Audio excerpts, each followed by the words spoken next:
It is the day of the Thanksgiving in the village, and the village Thanksgiving is going to be taking place in our second compound. So this is just the morning. That morning, the women will welcome me into the family before the Thanksgiving. So this is the women welcoming me, and this is the Thanksgiving. It is happening here. This is a typical village church, and I also heard that the church we are having their service here in our compound before they were able to build a church in their ground. So enjoy the rest of the service. Praise the Lord. Hallelujah.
Ndị m hụrụ n'anya, ngwanụ ka anyị na-ahụrịta onwe anyị n'anya, n'ihi na ịhụnanya si na Chukwu. Onye ọbụla nwere ịhụnanya bụ nwa nke Chukwu. Onye ahụ maara Chukwu, onye ọbụla na-enweghị ịhụnanya bụ onye na-amaghị Chukwu, n'ihi na Chukwu bụ ịhụnanya.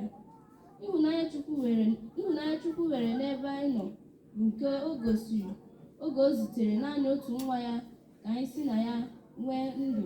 Nke a bụ ịhụnanya m na-ekwu. Ọ bụghị ịhụnanya anyị nwere n'ebe Chukwu n'onwe ya nọ, kama ọ bụ ịhụnanya ahụ o nwere n'ebe anyị nọ, nke mere o ji zite nwa ya ka ọ bụrụ àjà nke kpochapụrụ njọ anyị. Okwu kosebroa Chukwu.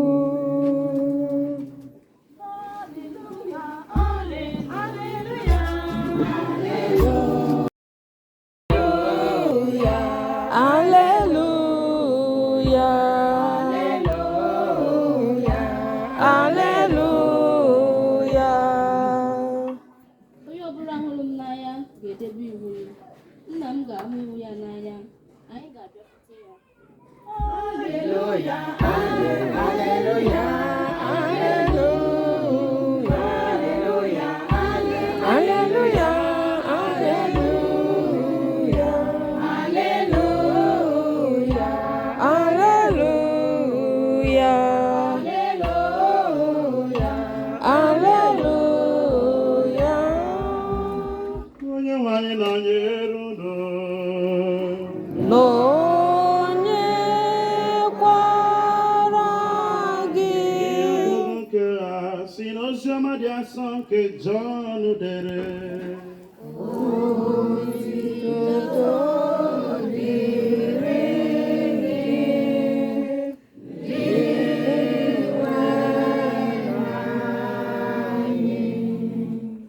Jesu gwara ndị ụmụazụ ya sị, otu nna m si hụ m n'anya, otu ahụ kwa ka m si hụ unu n'anya.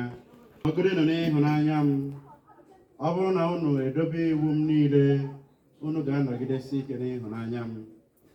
Dịka m si edobe iwu nna m wee nọgidesie ike n'ịhụnanya ya. Ihe ndị a ka gwa unu ka ọṅụ unu n'ime unu, ọṅụ m wee dị n'ime unu, ka ọṅụ unu wee zuo oke. Nke a bụ iwu m nyere unu, hụrịtanụ onwe unu n'anya dịka m siri hụ unu n'anya. Ọ dịghị ịhụnanya karịrị nke a, na mmadụ ga-atụfu ndụ ya n'ihi ndị enyi ya. Unu bụ ndị enyi m ma ọ bụrụ na unu edobe iwu m nyere unu. Ugbu a agaghị m akpọkwa unu ndị odibo ọzọ, na odibo anaghị ama ihe nna ukwu na-eme, kama a ga-akpọ unu ndị enyi, n'ihi na agwara m unu ihe niile m nụrụ n'olu nna m. Abụghị unu họrọ m, kama ahọrọ m unu, wepụtakwa unu iche ka unu gaa mịa mkpụrụ nke ga-adịgide. Nke a ga-eme ka nna m nye unu ihe ọbụla unu rịọrọ ya n'aha m. Nke a ka m na-enye unu iwu, hụrịtanụ onwe unu n'anya. Oziọma gosi ụwa.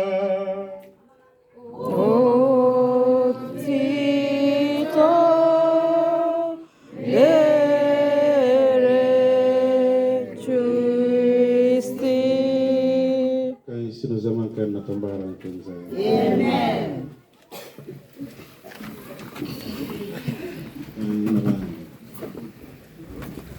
Praise the Lord. Hallelujah. Amen. Amen. Now look at Esokoro.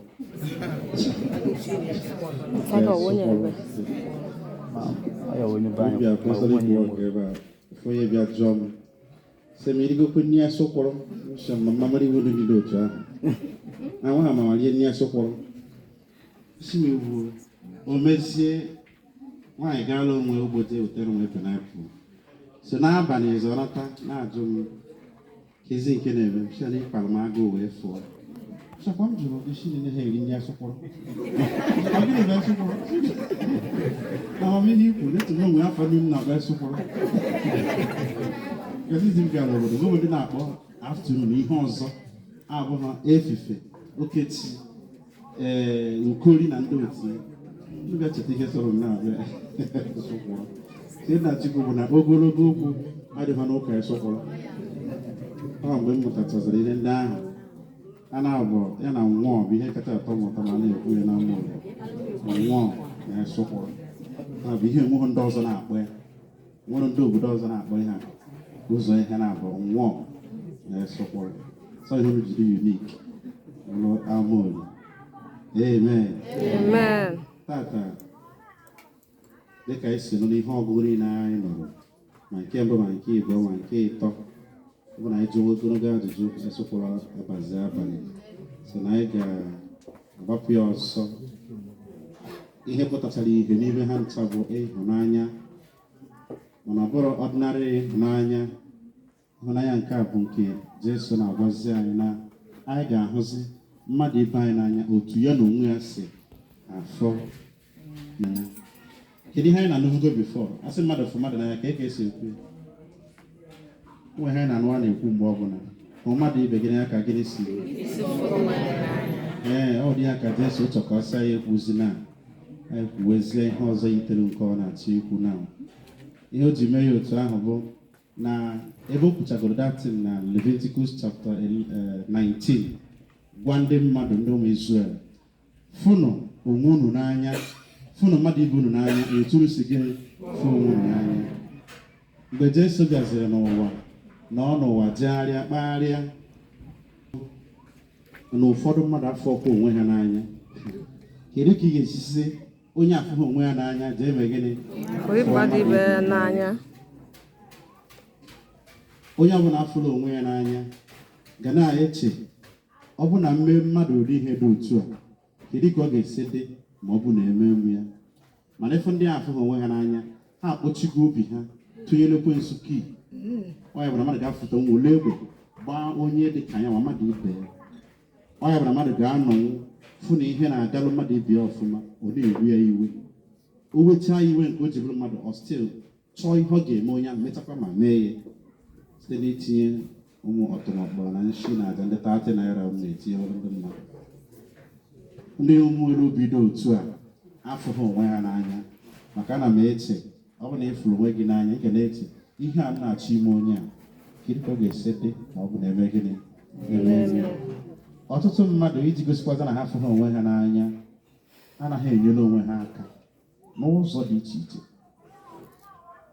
Ọtụtụ ndị mmadụ nwere ọmarịcha akwa ha anaghị eyi ya gaa na mgbe ha nwụrụ awụnyere ha n'akpati. Ndị dị otu afụrụ onwe ha n'anya. Onye chi ga-efe ụtụtụ tụtụrụ ngwongwo wee na-akpa gawa ego from morning till night, o nwere ihe bara uru oriri.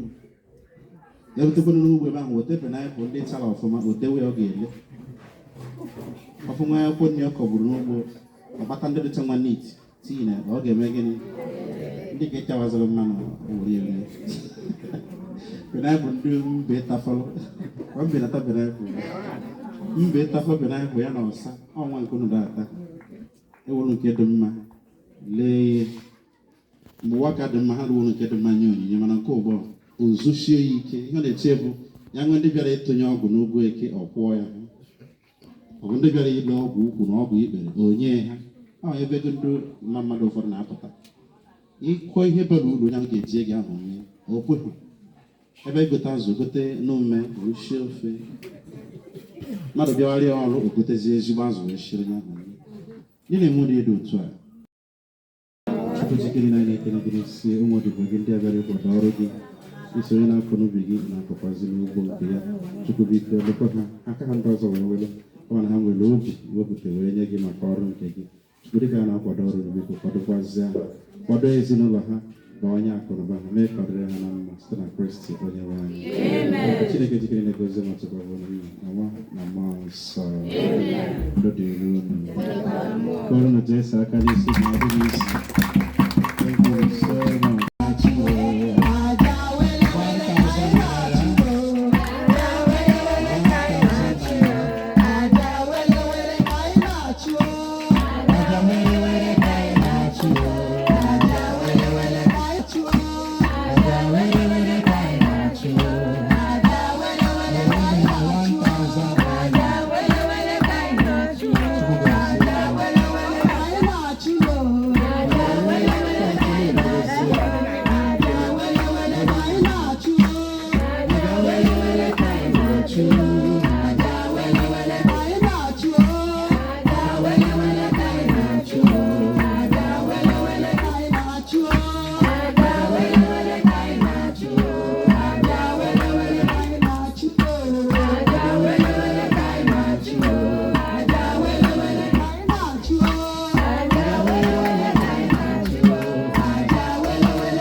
Gọzie gị ma nabata onyinye na-enye, ka o gbochie gị n'ọbara ya dị ụkọ na mgbe ị na-eje na mgbe ị na-ala.